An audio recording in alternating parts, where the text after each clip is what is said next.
The wind on Hollow Reach was a petty thief. It stole moisture from your tongue, heat from your skin, and if you stood still long enough, your patience. The planet was technically a moon, one of the outer shards orbiting the gas giant Tyros, but planet just sounded better in a story. And Jace Halrow was a man who lived for stories, especially the kind that made him sound slightly braver, slightly taller, and significantly less likely to vomit during turbulence. He stepped out from behind the jagged hull of a downed freighter, boots crunching on rust-colored gravel that crumbled like burnt sugar. His hand hovered above the holster on his hip, though honestly the only thing in it was a broken stunner and half a packet of nicotine gum. His other hand, holding up a piece of fruit he'd found that looked suspiciously like a kiwi crossed with a cactus. He took a bite. It hissed. He spat it out. "Note to self," he muttered. "If it makes a sound, maybe don't eat it." The wind answered with a scream that wasn't quite wind. Then she appeared. She moved like a threat dressed in poetry, fluid, deliberate, and utterly humorless. Her armor shimmered with interlocking hex panels, gold and slate, and her face was both striking and unreadable. Her ears, long and slightly curved backward, like the sails of ancient ships, marked her as not from around here. She stood 6 feet away and pointed something that definitely wasn't a hello at his chest. "You are Jace Halrow," she said, her accent turning consonants into tiny threats. "Depends," he replied, scratching his jaw. "Are you here to arrest me, marry me, or kill me?" She didn't blink. "Duel." "Oh, good," Jace said. "The flirty kind or the stabby kind?" She didn't answer. Instead, she took a step forward and activated a blade that ignited in her hand like a whisper catching fire. Sleek, violet, and humming with promise. "Right," Jace said. "Stabby it is." He stepped back, thinking. There were a lot of things he was good at. Sarcasm, improvising, pretending to know what buttons not to press. But dueling ranked somewhere between understanding tax law and winning a dance-off with a battle droid. Still, bluffing was a close cousin of bravery, so he reached for his coat sleeve, pretending to adjust it. That's when it happened. The tattoo. It flared, soft blue light coiling in spirals across his forearm like some ancient constellation, suddenly remembering its purpose. The alien woman froze. The blade in her hand flickered, dimmed. Her eyes widened, not in fear, but in recognition so sharp it might as well have drawn blood. Jace blinked. "Wait, do you know this thing? Because if it means free sandwich, I've been really underusing it." She didn't speak. She just stared. At him, at the mark. And something in her expression, calculation edged with disbelief, told him this was no ordinary, "Oops, you've stumbled into an alien duel" situation. Then she whispered, almost to herself, "The echo lives." Jace took a cautious step back. "Okay, I don't know what that means, but it sounds way too dramatic for the situation. I'm just a guy trying to make a few credits and maybe not die on a weekday." The wind howled again. Behind them, the crashed freighter groaned. The silence stretched between them like a tripwire. Neither one moved. Neither one lowered their weapon. Jace looked at her, then down at the glowing tattoo. "All right," he said. "So, we talking pause and duel, or new rules? Because I am very much in favor of hugging it out at this point."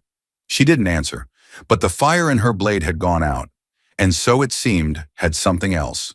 The moment, the mission, the certainty. Whatever game had just begun, he wasn't the only one who didn't know the rules. The two of them stood in the settling dust like statues who just realized they didn't belong in the same museum. Somewhere in the distance, the wind gave up its screaming and instead settled for sulking, sending little eddies of rust-colored grit around their feet. Jace tried not to breathe too hard. It felt like if he so much as coughed, this moment would collapse under its own weight. The alien woman, taller than him by at least a good argument and a half, lowered her weapon with a stiffness that looked unnatural, as if her body was protesting the idea of not murdering him on principle. Her expression hadn't changed, but something in her eyes, those strange mirrored irises that reflected light like twin pools of liquid mercury, was cracking. "You shouldn't have that mark," she said quietly. "You can't have that mark." Jace looked at his glowing arm again. The tattoo pulsed faintly, not like a machine, but more like a heartbeat, or a beacon, or a mistake from a past life that had just come home to roost. Well, he said, scratching behind his ear, in my defense, it came with a free drink voucher at a bar on Vargas 3. Either that or serious hangover. Honestly, it's all a blur after the fourth synth margarita. She didn't laugh. At this point, he was fairly convinced her species didn't have a humor gland. What's your name? He asked, hoping for something less ominous than the one who hunts the end. She hesitated. Virelia. Jace blinked. Wow, okay. That is, a name with syllables. I like it. Flows nicely. Kinda sounds like a shampoo and a battle hymn had a baby. Still nothing. She was staring at his arm again. Then, without warning, she reached into a pouch at her hip and pulled out something that looked like a metallic acorn fused with a music box. She twisted it once, and it unfolded with a series of mechanical sighs into a hovering disc, projecting a hard light interface into the air. The interface looked ancient, like it had been designed before computers realized they didn't need to look like stained glass windows. Virelia tapped a series of alien runes. Then, with deliberate slowness, she scanned the tattoo. The interface responded instantly, flaring bright, then shifting to display something impossible. A star map, or more accurately, the star map. Jace recognized it from old Spacer's Tales, the 12-fold spiral, a constellation said to no longer exist, its stars gone supernova centuries ago. What is this? Jace asked, his voice lower now, not quite joking anymore. Virelia didn't look at him. Her fingers trembled over the interface. This is a recall beacon, she said. Genetically encoded. It was only ever keyed to one bloodline. The 12-fold echo. They were... Her voice faltered, which he didn't think was biologically possible for someone like her. They were peacekeepers, scientists, warriors, a bridge between our people, until they were destroyed. Jace rubbed his temple. Okay, but why is my skin hosting a relic from a galactic peace club that died before my grandfather's Wi-Fi password was invented?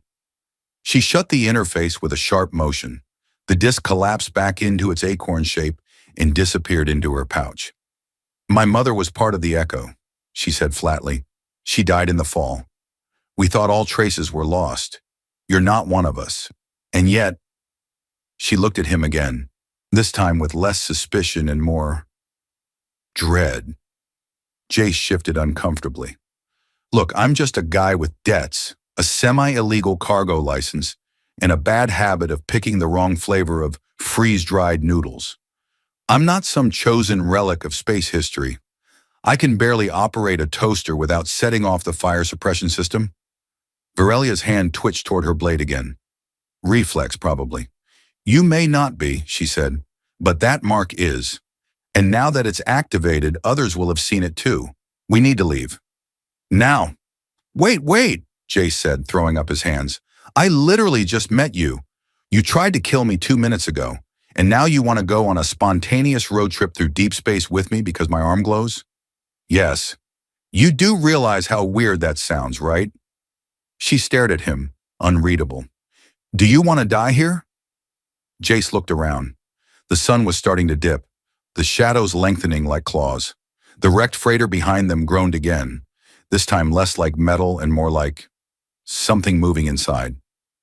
Right, he said, patting the glowing tattoo. Guess I'm with you, Earshine. She narrowed her eyes. Never call me that again. Jace grinned. Noted. Lead the way. The ship was called the Honest Mistake, which in Jace's opinion was the most accurate name any vessel had ever had. It rattled when it idled, groaned when it accelerated, and squealed like an angry kettle when you tried to open the cargo hatch. It was the kind of ship that made you nostalgic for walking. Still, it flew. Mostly.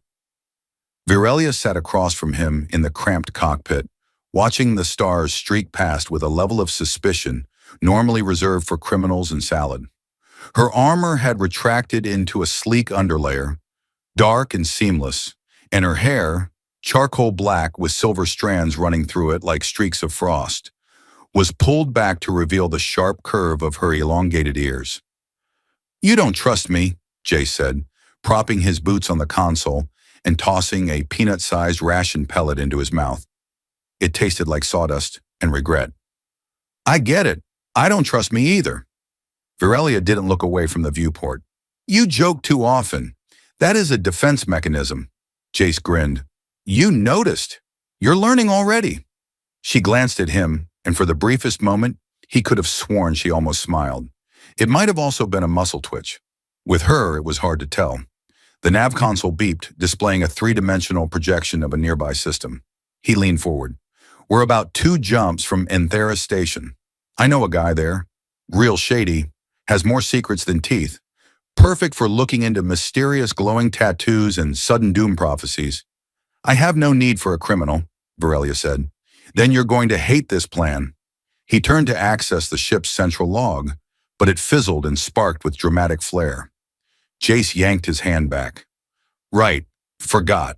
Don't touch the panel when it's humming like an angry beehive. Virelia stood and walked toward the cargo hold without another word. Jace followed, mostly out of curiosity and a little out of boredom. The cargo bay of The Honest Mistake was cluttered with the kind of items that suggested poor decision-making. Mismatched crates, a half-disassembled robot bartender named Bruce, and a crate labeled, Do Not Open Unless Already on Fire. Virelia knelt near one of the wall compartments and withdrew something wrapped in metallic silk. She unfolded it carefully, a memory cube. Old even by her standards. Its core was cracked, and the light inside pulsed erratically. She placed it on the floor between them. This was my mother's, she said. She used it to record fragments of the Echo's work, coordinates, warnings, data about the vault. Jace blinked. Wait, hold up. Vault? Like ancient superweapon or hidden treasure vault? Virelia didn't answer immediately. The cube activated with a shimmering hum, projecting a flickering hologram of a woman who looked like Virelia.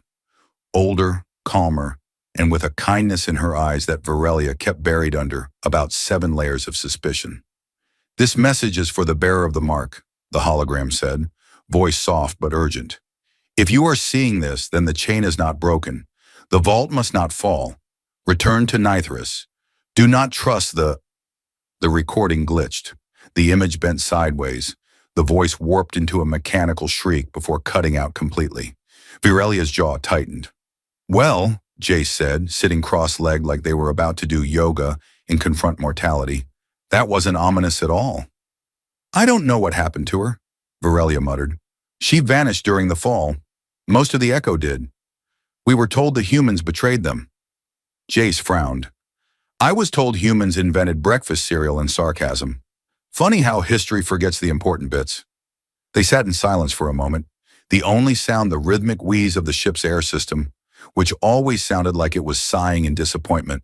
So, Jace finally said, Nithris. Never heard of it. Sounds like a cold planet with a tragic backstory. It was erased from star charts centuries ago, Virelia said. Hidden. My people believe it to be a myth. Great, Jace said, clapping his hands together. So we're chasing a mythical planet to find a mythical vault because my arm decided to glow like a cheap nightclub sign. Sounds reasonable. She looked at him again. This time, truly looked. Why are you not afraid? She asked. He paused, then grinned. Oh, I'm terrified. I just hide it behind witty banter and moderately reckless optimism. Virelia considered this. That explains a great deal. Yeah, Jace said, glancing at the memory cube still flickering faintly on the floor. It really does. The airlock hissed open with its usual sense of drama, exhaling recycled atmosphere like it wanted applause. Jace stepped into the lower deck lounge of Vakedi, The Honest Mistake, a room that tried and failed to disguise the fact that it used to be a storage bay. Someone, possibly Jace, possibly someone with even worse taste, had bolted a synthwood table to the floor, surrounded it with mismatched chairs, and covered one wall in hand-drawn star charts, half of which had, "Here be something," scrawled in the margins. Kale was there, sitting awkwardly on the edge of the bench like someone who had just remembered they were part chair. He had awakened 12 hours ago and hadn't spoken much since. Understandable, considering he had been in stasis for 3 centuries and probably still thought entertainment meant holographic puppet theater. Jace tossed him a ration bar. Try that. It's the least offensive flavor we have. Mystery grain number 4. Kale sniffed it. This smells like compressed fungus. Correct. Bonus points if it tastes like betrayal. Virelia entered behind them, expression as neutral as ever. She glanced at Kyle, then at Jace, then pointedly not at the ration bar. He remembers anything yet? Jace shrugged. Only that he hates gluten substitutes. Kale took a bite and winced. I remember fragments, names, symbols, a place, the vault. I think I died there, or was supposed to. Well, that's cheery, Jace said. Nothing like breakfast and metaphysical trauma. Kale closed his eyes. The faint glow of his tattoo, a spiral identical to Jace's and Virelia's, brightened for a second before dimming again. Do you know what it means? Jace asked. The mark, the memory cube, what did she call it? 12-fold echo. Kale opened his eyes, voice low and raspy. It was an accord, a unity forged between species after the oracles fell. We were meant to preserve what was left, not just knowledge, harmony, balance. We were the bridge. Virelia's face darkened slightly. And yet, it fell. Kale nodded. Because of love, or so I was told. Jace blinked. Love? That's unexpected. I mean, in most galactic collapses, it's usually greed, pride, or some catastrophic miscalculation involving wormholes and dairy products. Kale said nothing. Just looked haunted. Virelia turned away and activated a star map on the central table. It hummed to life, casting flickering constellations across their faces. At the center, Nitharus, the planet that shouldn't be. There, she said, pointing, the signal originated from a dead zone. It shouldn't exist. Which means it definitely does, Jace replied. Things that shouldn't exist have a habit of being both inconvenient and real.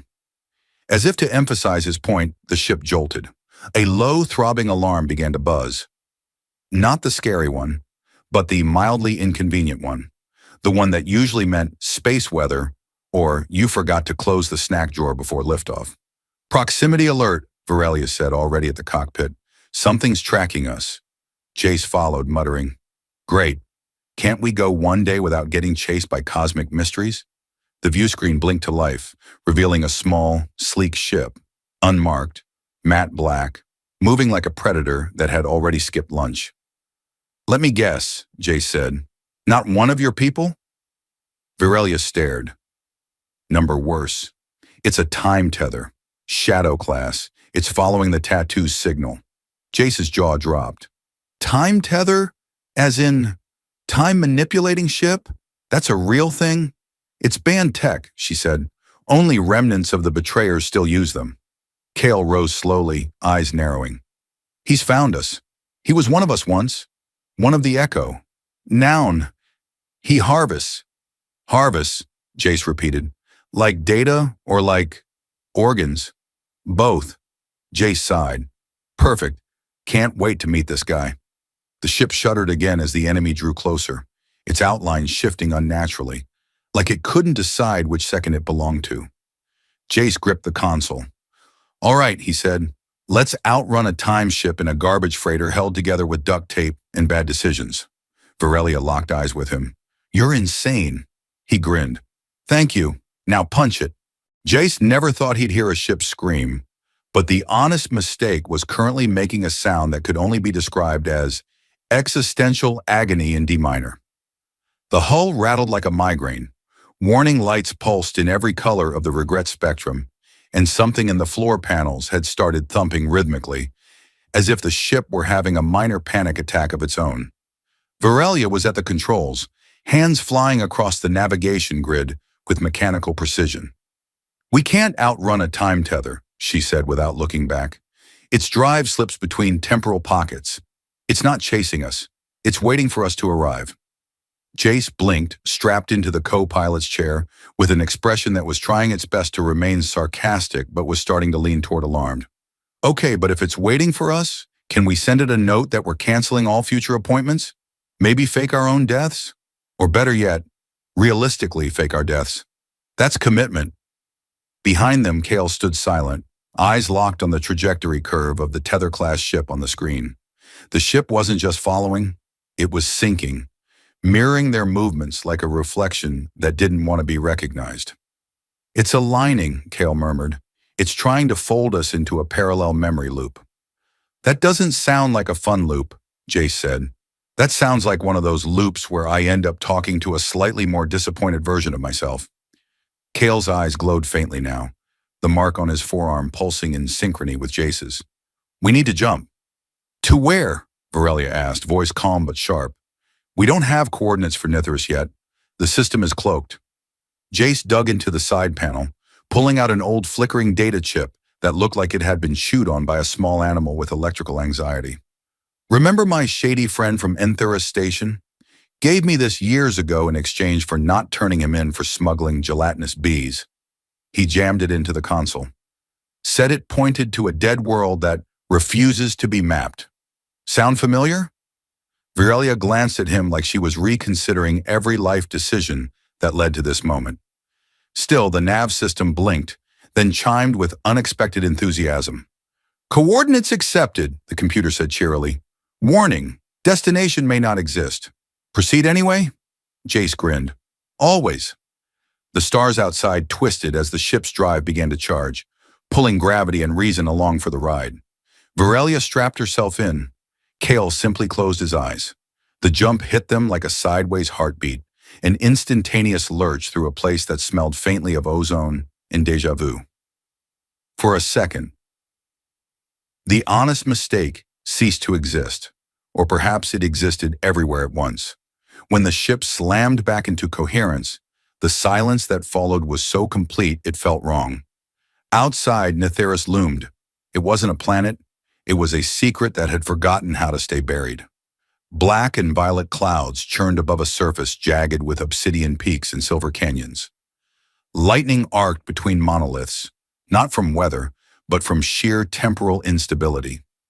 The planet shimmered at the edges, flickering between frames of reality like it was buffering. Jace blinked. I have questions, like all of them. Virelia leaned forward. Her voice had softened, almost reverent. This is it, the Echo's last station. The vault lies beneath the ashen spires. Kale stirred. It won't be unguarded. Of course it wouldn't. That would have been too convenient. The ship trembled again, this time from something not mechanical, a psychic pressure, like a memory trying to claw its way into the present. Jace clutched his head. Anyone else hearing whispering? Virelia nodded. It's the vault. It remembers. I barely remember my locker code, Jace muttered. I'm not equipped for memory-based architecture. The descent was rough. The ship fought them all the way down, protesting each meter like it was negotiating terms of surrender. But they made it. The honest mistake landed in a crevice between two jagged spires. A field of luminous dust swirled outside, hovering midair like stardust frozen in thought. Jace, still strapping on a vest with more pockets than purpose, turned to the others. Okay, so what's the plan? We walk into the ancient memory vault, unlock the secrets of a long-lost civilization, and hope no one gets possessed by a glowing ghost librarian? Virelia loaded her sidearm. Roughly. Kale opened the hatch. Cold light poured in, and with it, the sound of something that wasn't quite wind. Something older. Jace sighed. Of course, vaults never come with brochures.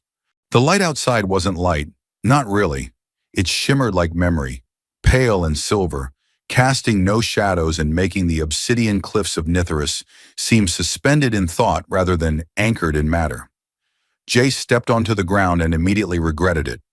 The soil, or whatever passed for it, had the consistency of fine ash and the temperature of a freezer's back wall.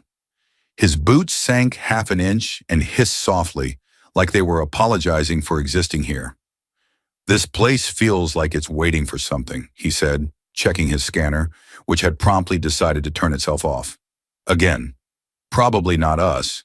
Definitely not good news. Virelia moved silently beside him, her long ears twitching slightly as if catching sounds Jace couldn't hear. Her hand hovered near her sidearm. "It's not just waiting," she murmured. "It's listening." Behind them, Kale walked with the eerie calm of someone used to existing on the edges of time. The mark on his forearm, so like Jace's and Varelia's, was pulsing again, but slower now, rhythmic, like it had found its song. They moved deeper into the ashen spires, each formation taller than a skyscraper and shaped like cathedral bones. Strange glyphs etched themselves across the rock as they passed, luminous lines surfacing where none had been before. Jace pointed at one. "So are these runes or just really angry space graffiti?" Kale didn't answer. He was staring at a towering arch up ahead, its curve bent impossibly inward, forming a gateway that shimmered at the edges like a heat mirage. Inside it was darkness, not empty, but compressed. Something behind it breathed in a way that had no sound but plenty of presence. Jace squinted. "That looks like a terrible idea. We're walking through it, aren't we?" "Yes," Virelia said, stepping forward. "Fantastic." The moment they passed beneath the arch, the world changed. Not exploded, not melted, shifted. The cold was gone. So was gravity. Jace floated for a second, limbs flailing, before a gentle field snapped him into place like a marble on velvet. Stars, old ones, drifted past his eyes, each blinking a memory, a name, a face he didn't know but somehow did. They were inside the vault. The chamber was vast, impossible to measure. Walls were an abstract concept here. The architecture felt interpretive. Jace saw a staircase where Kale saw a bridge. Virelia walked on, nothing like it was something. "It's reacting to our minds," Kale said. "We shape it." "Oh, good," Jace muttered. "I hope it enjoys chaotic breakfast food and unresolved emotional issues." At the center of the space hovered a crystalline node, as tall as a person and shaped like a spiral pulled inward. Energy bled from its edges, thin strands of blue and gold light weaving through the air like spider silk. They pulsed in time with the tattoos on their arms. "This is the core," Virelia said. Her voice was quieter now, respectful, as if afraid to speak too loudly in a library where the books could erase you. Kale reached toward it, fingers brushing one of the light threads. Images exploded across the vault, holograms, memories, echoes of the echo. Battlefields burning, humans and aliens standing side by side in unity. A star system crumbling into war. And at the heart of it all, a woman with long ears and eyes like dusk, raising her hand in peace and being struck down. Virelia flinched. "That's my mother." The memory shifted. The betrayer appeared, cloaked, faceless, but somehow familiar. Jace leaned closer. "That silhouette, why does it look like—" Then the vault screamed. Not a sound, but a pressure, deep and ancient, like the planet itself was groaning. A ripple tore across the space, and the air, or whatever passed for it, warped. The memory images shattered like glass, reforming into something new. A warning, a glimpse of a future. The betrayer unmasked, the universe fractured, the vault burning from within. Kale staggered. "He's already begun. He's using the fragments to rewrite fixed points." Virelia drew her weapon. "We stop him here." Jace raised an eyebrow. "Sure. And how exactly do we fight someone who edits reality like a bored author?" Kale answered, voice hollow. "By anchoring ourselves in truth." Jace blinked. "Well, I've got a few truths. I'm confused, mildly terrified, and deeply underqualified." The vault pulsed again. A door opened in the far wall. Real this time. Heavy, metallic, shaped with the echo's crest. Inside, something waited. Jace sighed, loading his blaster. "If this door leads to a cheerful lounge with free snacks, I will personally write the universe an apology letter." They stepped through. The final confrontation had begun. The chamber beyond the door was not a room. It was a convergence point. Space folded inward, time stretched like skin over a drum. The floor didn't exist, and yet it held their steps. Stars wheeled slowly across the black ceiling, distant and disapproving. At the center, standing atop a fractured platform that hovered as if gravity were a polite suggestion, was the betrayer. He looked almost human, tall, lean, his features familiar in that uncanny way that set Jace's instincts crawling. He wore the crest of the 12-fold echo on his chest, but the light of it flickered, corrupted, as if remembering what it once stood for made it hurt. Jace took a step forward, boots echoing in a space where echoes shouldn't exist. "You're a little overdressed for a betrayal." The betrayer turned, and Jace saw his own face. Not identical, but close. Bone structure, mouth, even the same crooked nose he'd broken on a cargo hatch when he was 12. But older, sharper, eyes that had seen too much and filed it all away like receipts for bad decisions. "Of course," Jace muttered, "the universe would give me an evil twin. Classic move." "You are the shadow of me," the man said, voice like velvet stretched over metal. "One of hundreds scattered through time. But you lived, and so did the mark." Kale stepped beside Jace, face grim. "He was once called Elian, the Echo's archivist. He turned on us when the vault refused him full access. He believed knowledge should be rewritten, controlled." Elian's eyes flashed. "You call it betrayal. I call it editing. The universe is bloated with suffering. Why not trim the worst chapters?" Virelia raised her blaster. "You murdered my mother." "I freed her," Elian said. "She was chained to order, to balance. She would have lived to see it all unravel." The vault pulsed behind them. It responded not just to thought, but to conviction, emotion, choice. The Jace stepped forward. His hand was shaking, but he kept his voice steady. "I've seen your version of peace. Burning planets, collapsing timelines. You're not editing pain. You're bottling it and selling it under a different name." Elian tilted his head. "And you think a scavenger, a ghost, and a half-soldier can stop me?" Jace exhaled. "Honestly? Number. But I've got really stubborn friends, and a stupidly persistent moral compass." With that, he raised his arm. The tattoo flared, this time not alone. Virelia's and Kale's marks ignited in unison, casting light like a memory reasserting itself into the present. The vault responded. Tendrils of energy reached out, wrapping around their wrists like curious vines. The ground cracked. Elian raised his hand, and reality shifted. The chamber bending around his will, turning their memories against them. Jace saw his father again, the empty eyes, the words he never got to say. He saw himself failing, falling, giving up. But he gritted his teeth. "Nice trick," he said, "but I know who I am now." He pressed his palm to the vault core. There was a flash, pure, soundless, blinding. Then silence. When vision returned, Elian was on his knees. The vault hummed with a low, resonant harmony. The corruption was gone. The mark on Jace's arm faded gently to silver. Kale touched his chest, expression peaceful. "The loop is closed." Jace stepped back, breathing hard. "Is it over?" Virelia lowered her weapon. "It is." The vault pulsed one final time. A door opened, not physical, but possible. A new pathway, a message carried on thought. Guardians still remain. Kale turned to them, smiling faintly. "I have to go. The vault still needs a voice." "You sure?" Jace asked. "We've got snacks. Old ones, but still technically food." Kale chuckled. "You carry chaos like it's a gift. Stay unpredictable." And then he was gone, folded into the light, the way memories sometimes fade but never vanish. They returned to the honest mistake. In silence. As they left Netheris, the planet shimmered, then slowly vanished from all instruments, once again hidden, waiting. Later, as stars wheeled outside and the ship rumbled comfortingly, Jace stood by the viewport. Virelia joined him. "You've changed," she said. He smiled, tired but lighter. "I guess I finally stopped running." "You were brave," she added.